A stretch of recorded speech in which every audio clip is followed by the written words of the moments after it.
Welcome to the Android Headline Show, episode number 27, our Mobile World Conference special, where we'll wrap up everything that took place over the past few days at Mobile World Conference, everything we seen, didn't see, or will never see, the good, the bad, and the ugly. Today on our show, we have Alex Maxham, our assistant editor. How you doing, Alex? Pretty good. Good stuff. And our resident greenhorn, Brandon Wann. How you doing, Brandon? Am I saying it right? Yeah, it's Wann, but Wann. yeah. Sorry. Yeah. I don't know I'm why. doing good. Thanks for asking. That's good. Thanks for joining us today, buddy. And coming to you all the way from the UK, near the Queen's House, Buckingham Palace, Tom the Duke Dawson, editor here at Android Headlines. How you doing, Tommy? Not bad, not bad. I am cold, but dry. So cold. Thanks for the weather update. Yeah, but I'm dry. So. Rainy, cloudy, that type of thing. Well, you'll be happy to know it's like 80, 85 here in California, near 80s. So, and joining us also is Doug, which you can't see his picture. It's been whited out. But hopefully he'll be able to join us in real living color here shortly. And today we're going to cover some of the highlights, get some opinion from our staff on the Mobile World Conference that took place over the past few days. Unless you've been living under a rock and been totally shut off from the outside world, you've heard a lot about some of the stuff that's been announced. We're going to get a little more deep into the details. We'll quickly go through some of the stuff that was announced, and and get some of our staff's opinions on some of these new exciting products that are coming out.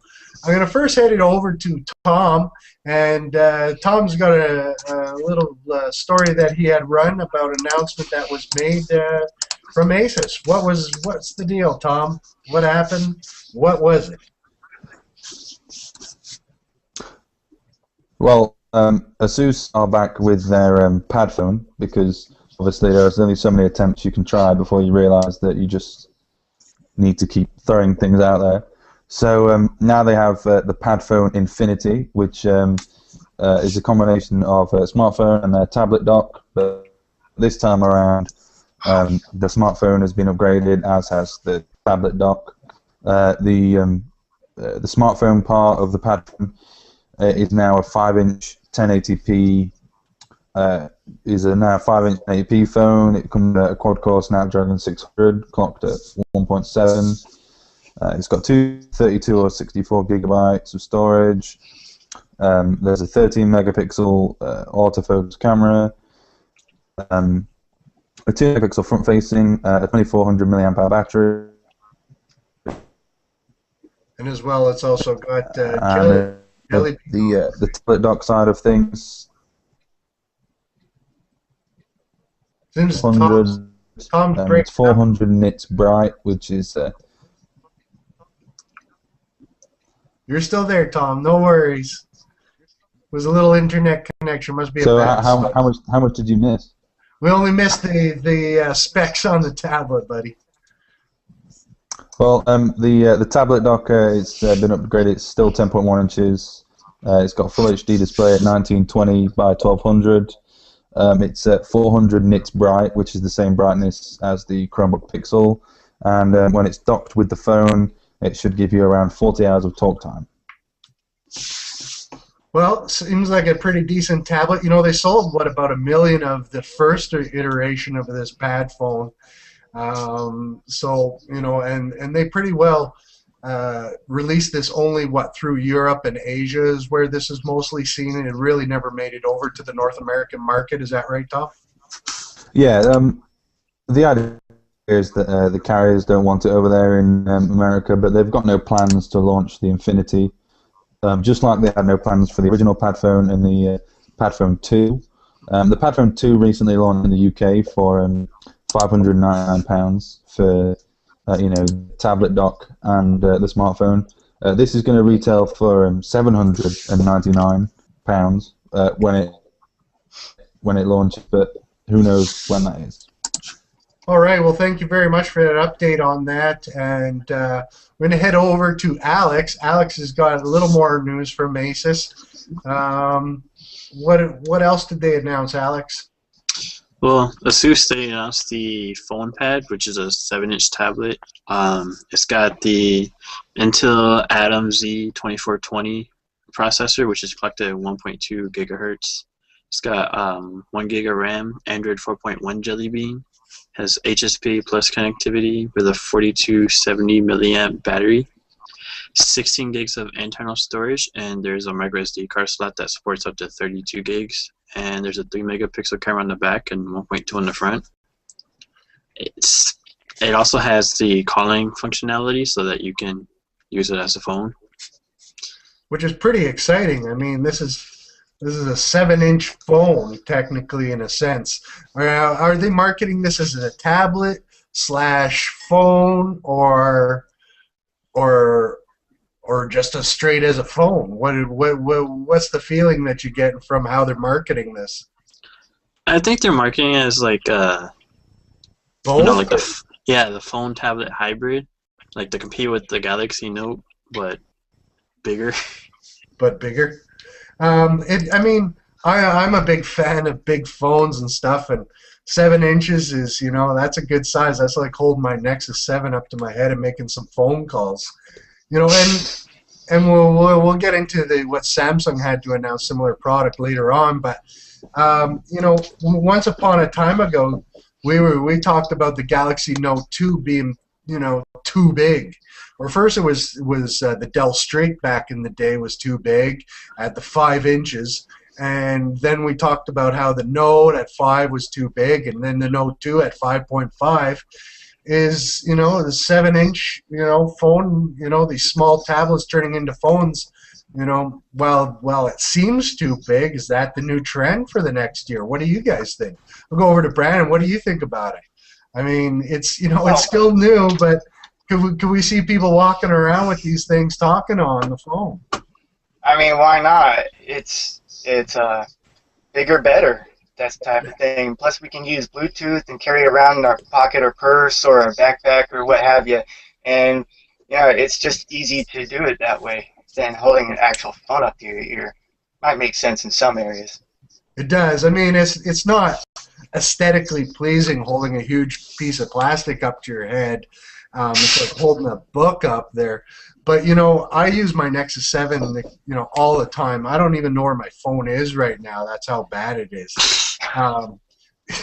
So, you know what? If I got some call functioning on my Nexus 7, I could pretty well carry that thing around all the time. And like Brandon had said, if you can hook up Bluetooth to it, you don't really need to be holding that thing up to your head. Until, of course, your Bluetooth dies, and then you got to be the weirdo walking around with a big piece of plastic up to your head, or at least make sure you have big pockets, right? Because you didn't need a big pocket for that. But we'll see how this transcribes and how well it does it. Obviously, they're not the only company that thinks it's going to do well. Samsung has, has released something as well too that we'll talk a little bit more later on in the show. So it's definitely some interesting. Now, just to kind of touch base on this, there was nothing announced as kind of the follow-up for the TF700 from Asus, which is their flagship tablet, which kind of caught everyone off by surprise. These are basically, both of these products are products that were only released in Europe and Asia, so nothing was really announced for North American market, where the Asus Transformers started it all off, and they've had quite great success with them, but nothing has kind of been announced. We may see something at CTIA or their own event, but I think a few of us were kind of surprised that they didn't come out with something. I know, Tom, were you a little surprised in regards that we didn't see a flagship tablet announced? Yeah, I would like to have seen Asus bring out something new, to follow up from their last year's offerings. It seems they're going to sort of push the the budget options of the Mimo Pad and the Mimo Pad Smart, along with the new phone pad. But I would have liked to have seen something better from Asus. You know, something maybe with a Tegra 4 or something like that. But I think it's still kind of early in the year. We still may see something coming up. I would bet bottom dollar. I mean, obviously they're not going to rest on their laurels with the TF700. They're going to come out with something new. We probably just haven't seen it as of yet. Is that something that you guys are interested? Let me go over to Brand.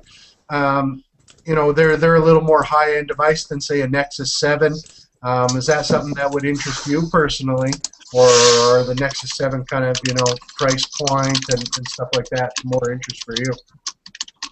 Well, I like the Nexus 7's price. It's very fair for the hardware that's put behind it.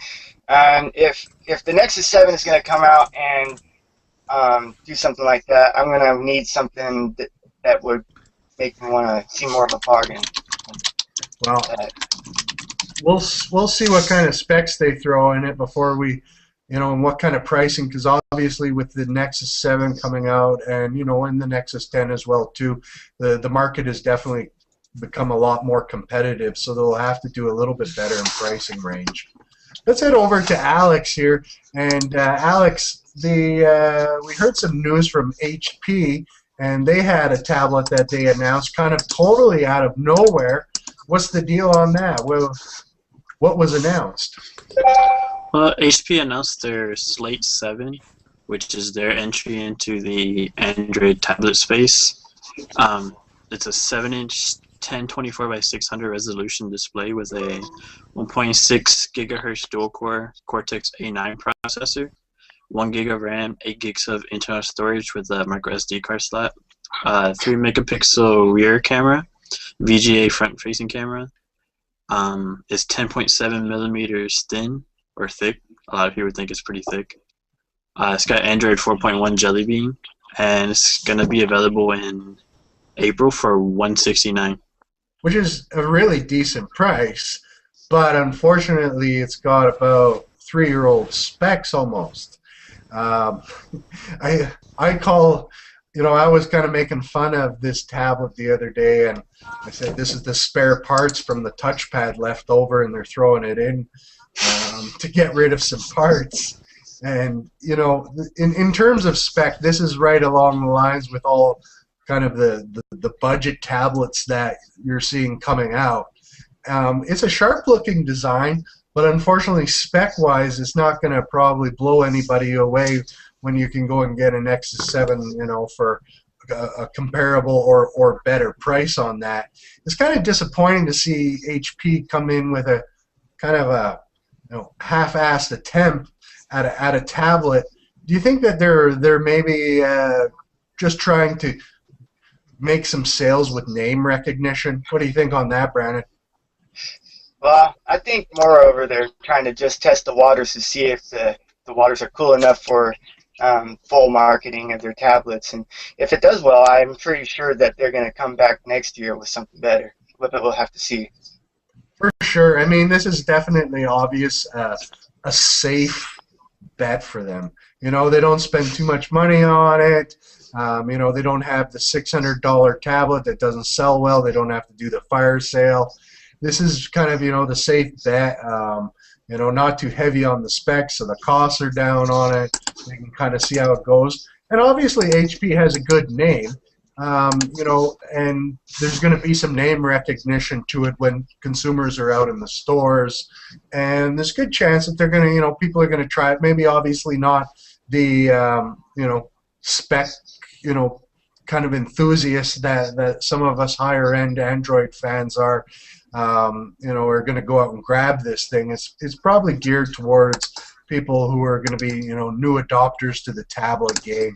I would have liked to have seen something better. What about you, Alex? You would have liked to see something a little bit better from out of the HP on this? Yeah, I'd like to see something better, but I think this is overpriced. I think it should be about $99 to $120 for these kind of specs. $120. Yeah. Wow. It is definitely, you know, it's a dual-core processor with Android 4.1. I mean, it reminds me, I'll be honest with you, we get tons of emails from, every type of device maker out there. And these remind me of the emails I get from the Chinese suppliers, trying to pimp their tablets off to us.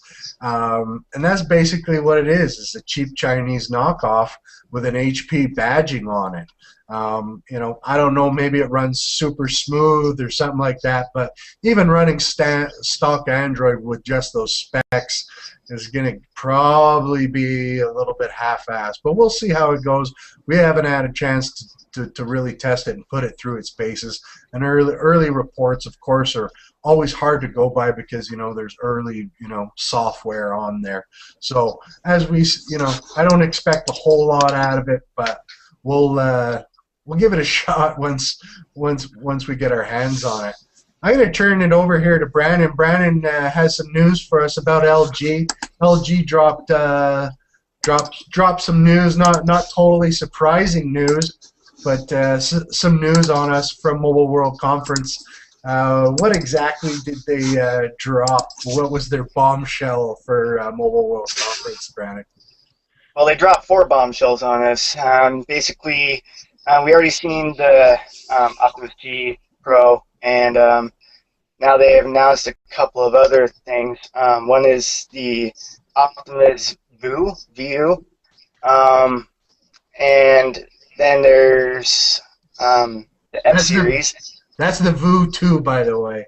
It's the VU 2. The follow-up to the VU. The ugliest phone of the year we announced last year. Oh, yeah. So to interrupt you, we actually rated it the ugliest phone of 2012.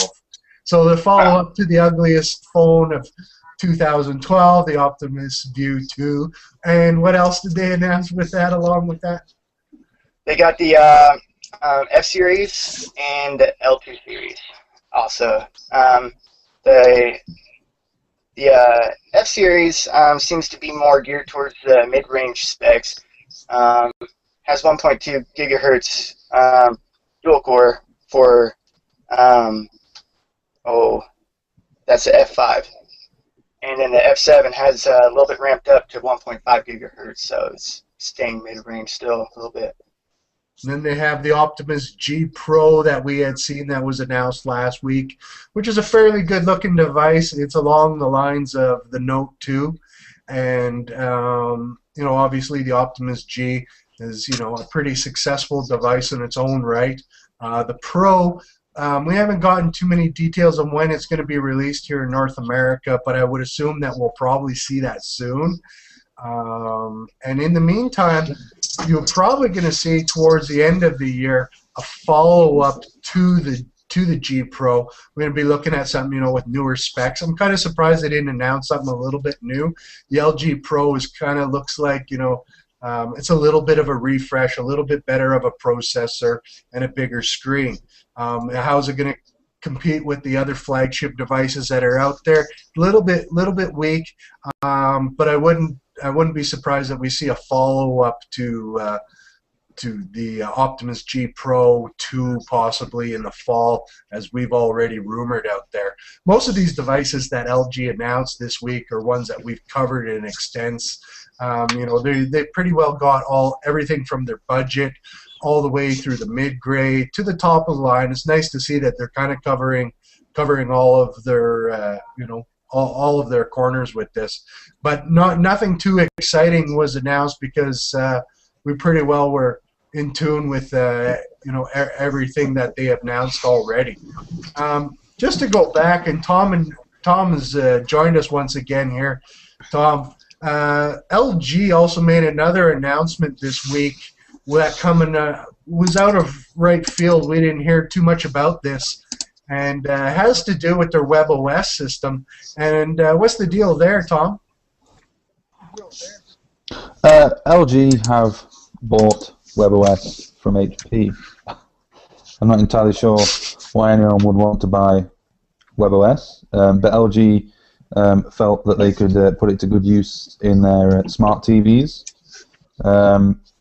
So a deal was announced. There was no details on price or anything like that, but part of the deal part of the deal was detailed. It gives LG rights to the source code, patents, associated WebOS websites.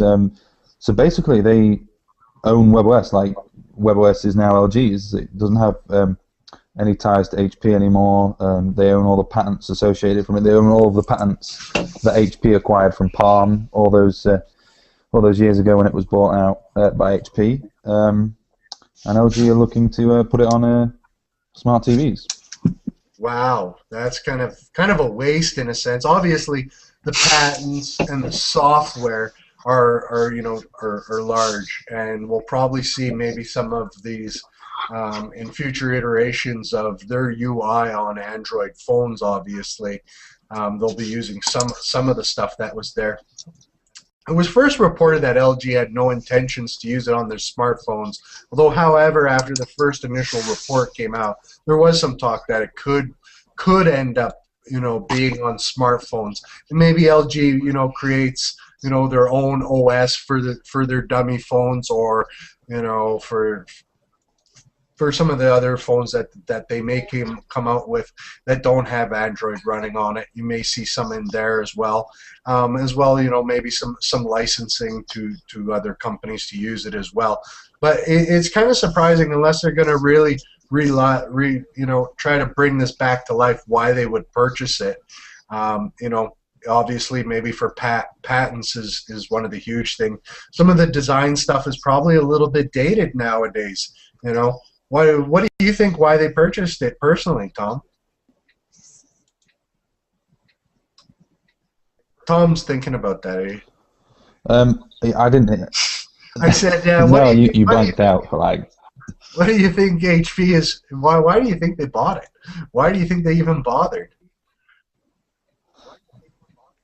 They probably bought it because it's a good foundation to build upon. So I mean, they can just throw it on the one on, and this kind of deal actually basically because they now own the source code, they can literally do whatever they want with it, as well as they own the patents as well. So it goes a little bit further than just it's not a typical license. It's theirs. So they have this operating system to do as they want with on TVs. So they can. One day in like the next year or so, you might turn on an LG Smart TV and it'll have this full operating system on it. It'll look nothing like WebOS, but it is WebOS, and that's essentially why they bought it. It gives them the opportunity to go after Samsung and their smart TVs without spending the time and R&D to make their own OS. They just build on something else. I was surprised by it. Anyone else surprised? Brandon, Alex, were you guys surprised when you heard that? I was. I expected Samsung to buy it more than LG since they have buckets of cash just laying around. Well, I think LG's trying to want to be the number 2 Android maker, and maybe they felt adding to their patent arsenal and software that this might help out. Yeah, especially with Samsung and Apple. Well, Apple really suing everybody in sight. True that. Any thoughts on it, Brandon? No, not really. I mean, it is what it is. They think it definitely use it. That's what I think. Better to just get something that's already kind of pre-designed and built, and to just start from scratch and have it turn out to be nothing. Fair enough. I'm going to send over to Tom another piece of news. A little bit. Not so much surprisingly, I've been heard about it. We'll just cover it. Yes, it's not Android, but Mozilla Firefox operating system came out at Mobile World Conference. Tom had covered a story on it, and give us a quick rundown on it, Tom. We won't get too in detail to it, but let the people that know at home what's we're going to see from this. Yes, so Mozilla have been trying to push Firefox OS for a while now, and one of the things that is a worry with Ubuntu Phone, Tizen, and Firefox OS is hardware partners. But Firefox OS is a little different because they actually have hardware partners announced, and the phones are actually now out there. Mobile World Congress saw a couple of them formally announced. There was one from Alcatel, the Wann Touch Fire, and then one from ZTE, the ZTE Ocean. They're both very similar, sort of really low spec phones. It's either sort of 600 to 1 gigahertz single core CPU, 256 megabytes of RAM, 512 megabytes of storage, SD card slot, 3.2 megapixel camera, 3.5 inch. Low end. Yeah, like a 3.5 inch 480 by 320. They're awful phones by most people's standards. Well, I mean, no one's exactly going to be jumping out to buy these things, but they have. No, but but what else is interesting about Firefox OS is we always hold carriers in contempt. Like you pay Verizon every month, but you don't like Verizon. In fact, you probably wish Verizon would just go away and you'd get wireless service for free. But Firefox, Mozilla is sort of cozying up to carriers around the world. They've got a lot of support with carriers around the world. They've got operator support in Brazil, Colombia, Hungary, Mexico, Poland, Serbia, Spain, Venezuela, all over the place. So they're actually going. They're actually sort of going in with the carriers as opposed to everyone else sort of trying their best. I mean, Google did it. Google sell the Nexus 4 without LTE and for next to nothing for a reason, because they want to get out of this system. Whereas Mozilla seem perfectly happy to get right in there. And the worrying thing is that they could become the carrier's bitch, basically. Because if they get in there too close to the carriers, then you could end up with a Firefox phone loaded up with shortcuts to every carrier website under the sun. So. I think the real value in these phones are going to be in emerging markets, the countries that don't, are still using dummy phones and want to get on the web. As that this thing is what is it, the HTML5? A lot of it is being used in there, and these are the type of phones that are going to probably be given away for free or through carriers if you sign a contract or very low. Oh yeah, I mean these are going to be like the starter smartphones. They're sort of like my first smartphone. Your kid and not worry about him breaking it instead of giving him the $700 Galaxy S3 or something like that. My first smartphone by Mozilla. Yes, exactly. And I mean, it's not going to shatter the earth. They don't have anything towards the high end or specs. So the enthusiasts, they're going to take a look at it. Obviously, the guys are putting some effort into it. It's going to have some nice features in there, and possibly something we'll want to bring over to Android. But it's not going to be a competitor for a while. It's got its place, and I think it's going to be at the lower end of the spectrum of smartphones.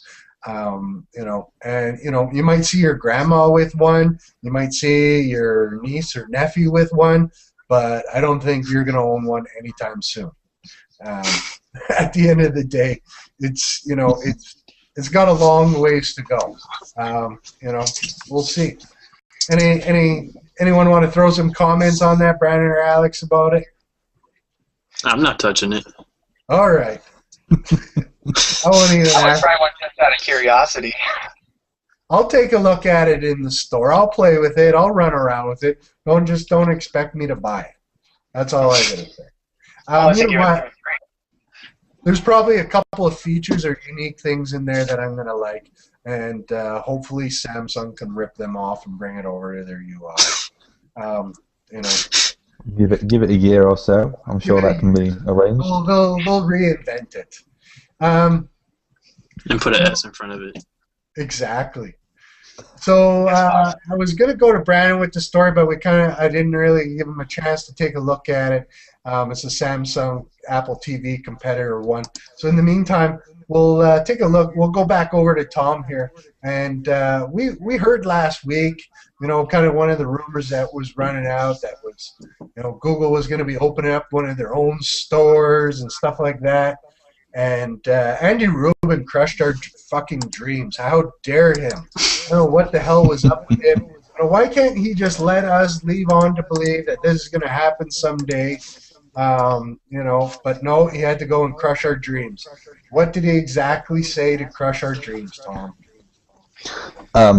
So yeah, Andy Rubin, you know, the head of Android, he at Mobile World Congress, he was talking to a bunch of journalists. He's always there at Mobile World Congress, even if Google aren't. He's always there, and he basically says that Google, and these are direct quotes, Google has no plans to open their own retail outlets, and the real clincher quote was Google has no plans, and we have nothing to announce. Gee. So, Google has no. But I mean, of course, he's not no. going to go and spill the milk now. No, of course not. But he did go on to make a very good point, and he says that you don't have to go in into a store to feel a device anymore. Which is true. I mean, if you think of how many sort of gadgets you bought in the last 12 to 18 months, how many of them did you feel an overwhelming urge to seek out in store and try before you buy? It's, unless you're spending like $1,200 on a laptop, I mean, if you spend, I mean, you get, you know what I mean. There are sort of various sort of degrees, but for the most part, you read reviews, you watch things on YouTube, you read more reviews, and then you make a decision. You pull the trigger. If you don't like it, you send it back. There's no need. I certainly agree with what you're saying there, but on the other hand, I'll say that this is I think retail stores would be more for the new people, the Apple crowd that wants to go out and test it, or the people that go to Best Buy, the people that are new, want to feel it in their hand, what it looks like, give it a try, maybe the new adopters, and a retail store, you can, show off your latest Nexus device, the one that wasn't available to order on the web for 3 months, backlog. So they can go out, they can test that device, they can play with it, and put a pre-order in, or they can try out the new Nexus tablet. They're going to try out. They've been on the iPad. They're not sure about the Nexus. They can give it a try. There's also, as well, the Chromebooks. They can play around with them, see what they're all about. There's a lot of myths and misinformation about Chromebooks. Being able to kind of get a hands-on with it. Gives an opportunity. There's Chrome boxes. There's Google TVs. There's Google Glasses coming. And I think that with a retail environment, you kind of get, some of the people that are maybe not Android fanboys or use the product yet, the opportunity to, explore and use and get a first-hand look at this, because there's one thing about looking at it on the computer and another thing to actually play around with it. Yeah, and I think, that's, he said that for the Nexus program that he wasn't sure that it was mature enough to have a presence in retail stores. But I think you raise an interesting point. It's like they have like kiosks sort of thing. Like over here in England, PC World stores have Chrome kiosks, and in my local big PC World outlet, there's a Chrome section of the store, like there is an Apple section of the store, and there are all the Chromebooks and all the Chromeboxes. Now you could do that for certain retail. I think if they did it smarter and targeted it better, then yeah, I don't think. How about putting it in Walmart? A section in Walmart. Yeah, something like that. I mean, you could do like in so many different stores. Yeah. That way they keep. Yeah, I mean, like you could. Like for instance, for Google Glass, you could have like in like an area that has heavy footfall or something, people walking around, so things like that. You just throw up a Google Glass kiosk, and then you can show people what they can do with Google Glass on the move. If they target it smart, I think it would work a lot better than spending all the money on infrastructure and running stores. Because Microsoft tried this a while back. There are a few Microsoft stores, but they're like in Seattle, and then like a few dotted around the place, and that's about it. Like they spend they spend money on stores, and they definitely need some type of an allergic type of partner where they can show off some of their products maybe to other consumers. I would still love a Google store. To go and check out the devices, go in there and help them sell a few, check out something new. I haven't played around with the Chromebooks as enough as I should, and that would give me a great opportunity.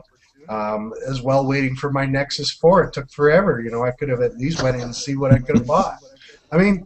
Brandon, if there was a Nexus store in your, or Google store in your town, you'd be down there checking it out, wouldn't you? Oh yeah. Would you even consider buying your device there versus doing it over the web? I would probably never go home. It's bad enough I walk and I go into or just camp out. But I would definitely love to do that above the internet. Alex wants to work there, he told us. So you need to quit Android headlines and work at the Google store and just give his paychecks back to Google from all the products he would buy. So, they're already, going to be selling lots of stuff. Isn't that what you told me, Alex? Yeah, I would never go home. All right, guys. Well, according to Andy Rubin, the dream is dead. So For now. Yeah, for now. Till next year, or Google I/O. Until yeah. All right. Let's go over to Brandon. He's filling in for Doug that was having technical difficulties earlier in the show. Samsung announced a product and at the show, and why don't you take off with the story there, Brandon, and tell us what did they announce? Okay, well, they announced a media streamer called HomeSync, and it's pretty much it. It's up to your TV. You can stream photos, videos, apps from your Galaxy phone or tablet. And I'm just kind of looking at the specs on it, and some of it is better than some smartphones that are out there right now, but it has 1 terabyte hard drive storage. It has a lot of codec compatibilities, like MP3, MP4, MP8, MPEG. It has 2 USB ports, HDMI, like that. It seems like it's I had seen it when it first announced, and it's kind of like a media streamer. It's got Google 4.12 on it, but it doesn't have Google TV on it, and you can download apps. So it's a Google TV clone in a sense, just minus the Google TV. It seems that it's meant to sync with all of your Galaxy devices, and that's what they've really aimed for, is that you can stream your music and your video off of this. And I'm not sure about how it will sync up with your network at home, but I would imagine that would probably be a feature in there. And the price is kind of in about hopefully we talked about 100 to 150 range, might be a little bit more than that. I'm kind of disappointed that they just didn't throw Google TV and build off of it, because Google TV's kind of struggled over the past years, and I think really to help lift it and get it out into the mainstream, Samsung and their mighty marketing powers would be a great way to get Google TV launched out, but they decided to bypass Google TV altogether. Kind of disappointing. Alex, what did you think on that? I think it's kind of like the Nexus Q, but for Galaxy devices. Yeah, that would be a fair opinion on it. That it's definitely the Nexus Q, but it can do video. Kind of seems like a half-assed attempt by Samsung to throw a media streaming device with Android on it, but not really Android on it. Not really sure where they're going with this, or how much, maybe they want to sell it with their TVs and the smartphones and kind of in a bundle packaging, but I think a device on its own is not going to be a huge seller. That's just and what I understood from the press release is only works with Galaxy devices, not like Nexus or HTC or Motorola. Oh, man, come on, Samsung. What are you when you doing? buy your Samsung Galaxy S4, we'll try to upgrade you. You get a home sync with it, is what they want. Probably. Yeah. Buy a Like they're trying to phone, build get an a sync. ecosystem too. Yeah, they're just building out their ecosystem a little bit more and removing Android a little bit more from it. Because the smart thing would have been to throw the Google TV on there and promote it, with their TVs and everything like that. But no, they're doing their own thing, of course, and Samsung's, I guess, that's how they're going. Let's move on to another announcement that came out. And I think personally, one of the biggest announcements to come out of Mobile World Conference, or second biggest. And Alex, why don't you go over to that and tell us what was announced? Well, Samsung took the Galaxy Note 2 and stretched it out to 8 inches. Or they took the 10.1 and shrunk it down to 8 inches. No, it looks more like the Galaxy Note 2 than the Note 10.1. That's true. It is true. What do we got here? Tell us all about it, Alex. The Galaxy Note 8.0 has a 1.6 gigahertz quad-core Exynos 4412 processor. It's an 8-inch WXGA display, which is 1280 by 800. Android 4.1.2 Jelly Bean. It has HSPA Plus connectivity. 5 megapixel camera on the back, 1.3 megapixel on the front. It has GPS, Wi-Fi, all your typical sensors, your accelerometer, digital compass, proximity sensor, 2 gigs of RAM, 32 and 64 gigabyte storage options for the micro SD card that goes up to 64 gigabyte. 4600 milliamp battery, and it has calling features. Don't forget the S Pen. Yeah, the spin. And it basically it does look like a Galaxy Note 2, just as in an 8-inch size. It's got those calling features, and that stood out to me right away. I was like, wow, great! I can have an 8-inch phone now. I can't imagine getting this thing up to my head. I really can't, but I'm going to give it a try. I'm actually going to try it out. I'm going to walk around with this thing for a couple of months and see if I can use it as my daily driver. I'm gonna make sure I'm always wearing cargo pants though, so I have a big pocket to put it in, because my pockets just are not going to fit this in normally. But I'll tell you what, I'm always on the tablet, like I said earlier, so it's going to work perfect for me. Hook up the Bluetooth to my head. I don't mind talking to it. I'll just throw it on speaker all the time. I don't necessarily have to put it up to my head, right? And it'll be interesting to see how people adopt this, because it is new. It's a little bit different. It's huge. It's a little bit weird. It is. But physical buttons on a tablet. Yeah, the physical thing I'm not too happy about. But whatever. Yeah, that was the biggest turn-off for me. It's like, the whole hardware is pretty cool. It looks nice and thin, but it's like, why are there hardware buttons on an 8-inch device? And I'll tell you, I have the same feeling. I'm even on the Note 2. It's one of my least favorite things on there. And we're on G+ all the time chatting with our readers. So if you're out there and you have any questions, go to our G+. We're more than happy to interact with you and answer questions. But I threw it out there. Why the home button? I hate the home button, and there was some backlash against me. There was people. I love the home button. I love being able to get back on it. I love awful. And I'm like, really? Do you not notice that in Jelly Bean there's actually black back button on home screen, and and I guess for some people it's convenient to have that home button. People just and it really seems split. I would like to be able to have 2 versions of Samsung devices, one with button and one without button. That's what I would really like to see. Never mind the difference in the processors. I want button or no button option. I don't care if they only sell it in one color. Just give me a buttonless option.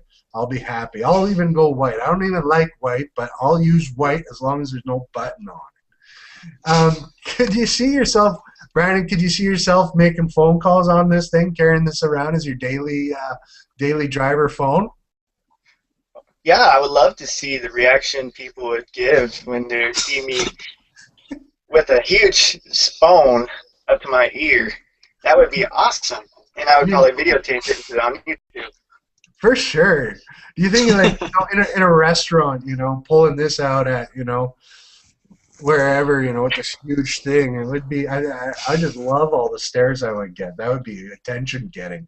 Although if you're a younger guy and you're out on a date with a girl and you're pulling that thing out, and they have maybe one of those iPhones or something, those little iPhones, right? And you got this big thing that's like, might look a little awkward. You might want two devices, and if it's got a SIM, you can pop in and out the SIM. Go to your smaller phone when need be. But I like to travel around with my tablet, and I guess I have to put my phone in my pocket too, right? What do you want to say, No, Tom? it would be perfect for this. I know it would be perfect. Okay. HTC in China announced the really tiny little phone for the HTC Butterfly. Oh, It was like a really tiny. Yeah. It was like it had like a little numpad, a dialer pad, and a tiny screen. It was Bluetooth and it connected to HTC. Why Samsung hasn't done this, I don't know, because they make accessories for. It would be perfect. That's a It great would. idea. It really would. It really would. The little accessory, the little one when you need to hold it up. Like the phone from Zoolander. There, right? Hello. Yeah, like Zoolander's. You have like Zoolander's phone for everyday stuff, and then the Galaxy Note 8 for when you need to get shit done. Exactly. I think you've just given them a great idea, and I hope they tune in for it, because I could definitely see Samsung doing something crazy like that. Well, they made the S Pebble. The S Pebble. Come on, what the fuck was that? So they sold what, two of those? Yeah, I think like 2 or 3 people bought them, and they were all like, yeah. I don't know, South Korean executives or something. So no one. They clearly are willing to do some crazy Tell shit. people at home what the S Pebble actually is. The S Pebble was an accessory for the Galaxy S3. It was announced last May, or whenever it was they did the Galaxy S3 announcement last year. And it was like a sort of MP3 player for your phone, but you had to transfer the songs from your phone to the Pebble. The Pebble synced with the phone, because apparently you can't listen to music on your phone anymore.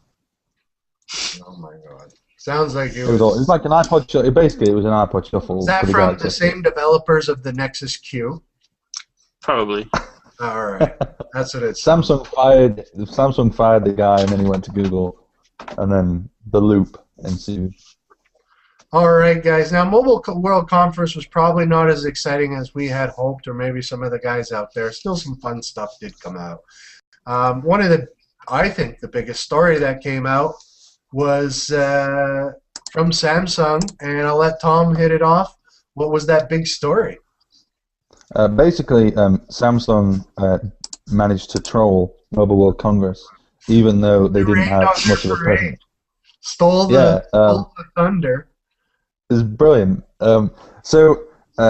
Speaking at Mobile World Congress, J.K. Shin, the mobile chief of Samsung, basically pretty much came out and said that the Galaxy S4 will be announced on March 14th in New York City.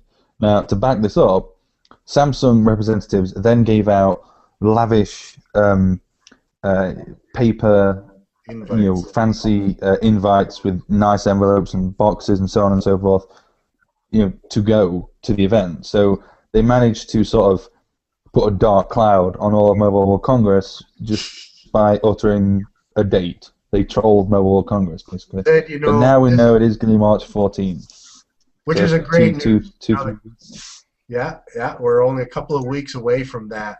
Actually, almost 2 weeks to the day. Pretty well, 2 weeks. Yeah, some really, really good work by Samsung's PR.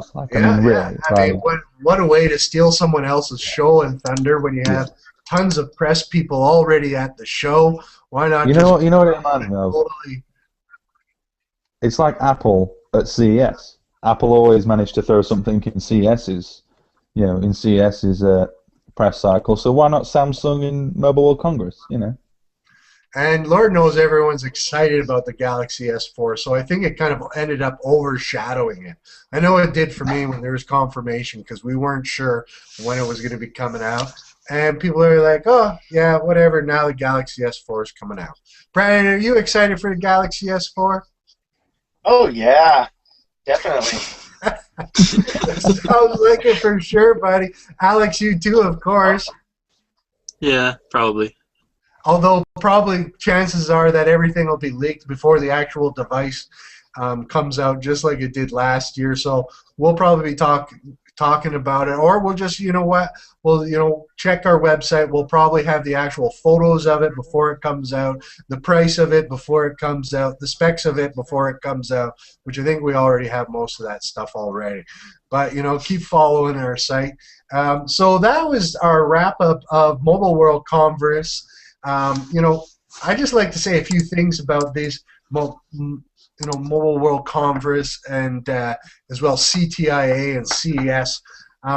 The future of these large events are going to be dramatically changing, as I'm sure some of you that have followed the mobile industry have noticed, that these are no longer the launching pads for flagship devices. A lot of the major devices now are launched before. As a matter of fact, HTC backs me up. They announced their device even last week before the event. And this is going to be a trend, I think, with the future big shows like this that you're going to start to see. These flagship devices, there's millions and billions of dollars here at stake. And they don't want to bring them to these events and kind of be overshadowed potentially by another device or announcement. And when there's so many devices, 300-400 different type of products out there, press can only give so much attention to it. So they maybe give it its half hour of fame, then they got to move on to another product and try to get as many of these products, out in the news and the information about it. And you can take a look at some of these events, like an Asus, tablet. If they would have done that on their own, say during the week, we may have been covering that all day long, or talking about that for a few days. And that's the difference with them launching their own events, having all the press guys that were at Mobile World Conference show up to your event instead and be talking about your device all night long and all week long. It promotes the marketing for it. So I think the future of these events and the big device launches are going to get fewer and fewer, definitely for the flagship. Now, it doesn't mean that we're not going to be seeing, some flagship devices there, because you have ZTE, Huawei, even, Sony, stuff like that maybe don't have the marketing prowess as some of the other companies, but they have, they're still going to use that platform, because they have so many press, people at the event, that they're still going to show off this stuff. But from some of the larger manufacturers, you're going to start to see some of the secondary devices, their mid-range devices, their mid-range tablets. They had the other day, I think Huawei was even on there, and they were talking about how they wanted to be the leaders in the smartphone world. They didn't actually have a new product to announce. They just wanted to go up and and stroke their own egos. And some of these devices, they're just kind of, were already announced, and they're just kind of showing them off. So we're going to start to see a change where these mobile companies are going to start holding their own events more often for their flagship devices, and the CES, Mobile World Conference, and CTIA are going to be more about the secondary devices, their smaller devices, or maybe throwing a surprise out there. But you can imagine, if you're going to be spending millions and millions of dollars, you'd rather have the focus fully attention on you. And I think that's kind of why we've seen already at CES this year and Mobile World Conference, little lack of announcements, lack of large products being announced at them. Not that that there wasn't, but not in years past. And now that Android is so popular as well too, it's not like the olden days where there wasn't as much interest. Now if news breaks, it's out instantaneously. What do you guys kind of think about the future of some of these type of of events, these conferences? Do you see them starting to kind of slow down in popularity? It's obvious that the manufacturers are starting less and less to use these as the launching pads and doing their own things. What do you think about that, Tom? Yeah, I think that more and more people are going to go their own route, especially when it comes to Android specifically, because Samsung commands such a presence that Samsung can sort of troll Mobile World Congress. I know we They use could the have word their troll, own but 5-day event, Samsung. yeah, but I mean, it's like if Samsung command that kind of presence that they can sort of throw a, you know, throw a spanner in the works of Mobile World Congress just with an announcement of their own event, then everyone else is going to want to do that. So we saw it with HTC, the HTC One. You know, everyone's going to want to do that because otherwise, in their eyes, there's no other way for them to sort of compete for press news, for stature. Because if you, you know, Huawei and ZTE, they do it every year. They go to CES, they announce a phone or two. They go to Mobile World Congress, they announce a phone or two. It maybe shows up in the West in like Q3. Rarely doesn't happen. Yeah, it either doesn't show up at all, or it shows up in Q3, Q4, and their news. I mean, they made a big deal at CES, which, you know, is a big Western show. It's dominated by some major players from Asia and stuff. But how long are we going to be talking about Huawei and ZTE for? We're not, because it got drowned out by a lot of other noise. Whereas Samsung and HTC, to a certain extent, can command presence because they stand on their own 2 feet. Definitely, for sure, and you're just reiterating those facts, and I agree with you. Alex, do you think this is something that we're going to start to see from more and more? You've had a chance now to follow a lot of the events over the past 2 years, and do you see that trend as well taking place? Yeah, I think CES, MWC, they're all just like low-end or mid-range devices or devices from manufacturers that are trying to become big-time manufacturers like Huawei and ZTE. Definitely, for sure. I mean, there wasn't a whole lot of devices really announced this year that, you know, you can count on one hand the ones that really excited you. The other problem is there's a lot of attention given to devices that maybe are not necessarily going to be in our own marketplace.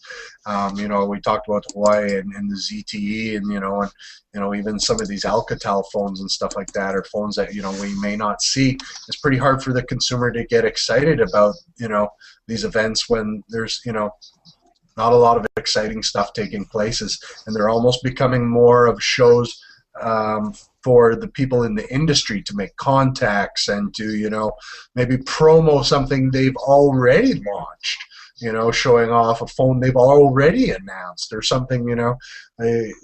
I'm sure CTIA is coming up, and where we have the Galaxy S4 launch coming up.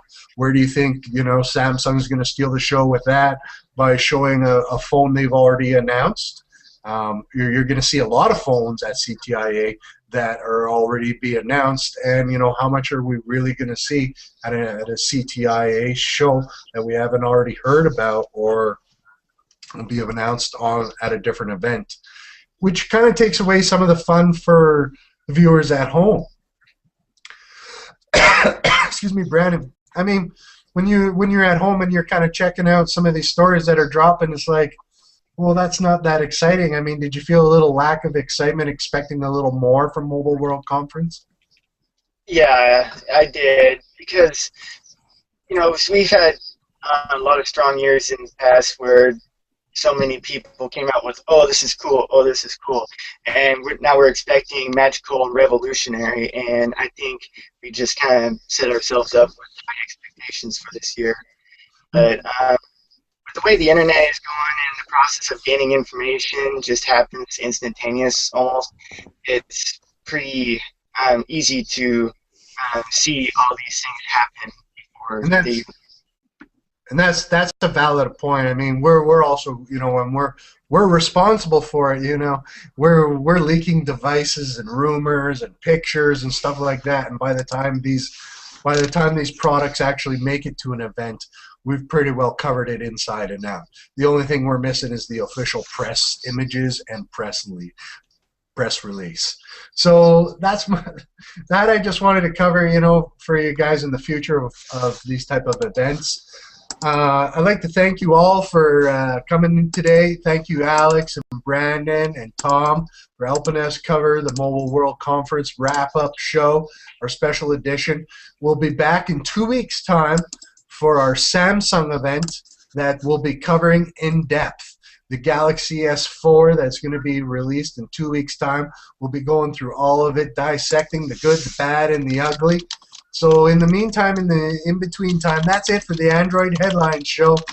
And thank you for tuning in. And we'll see you in 2 weeks' time for the Samsung Galaxy S4 launch.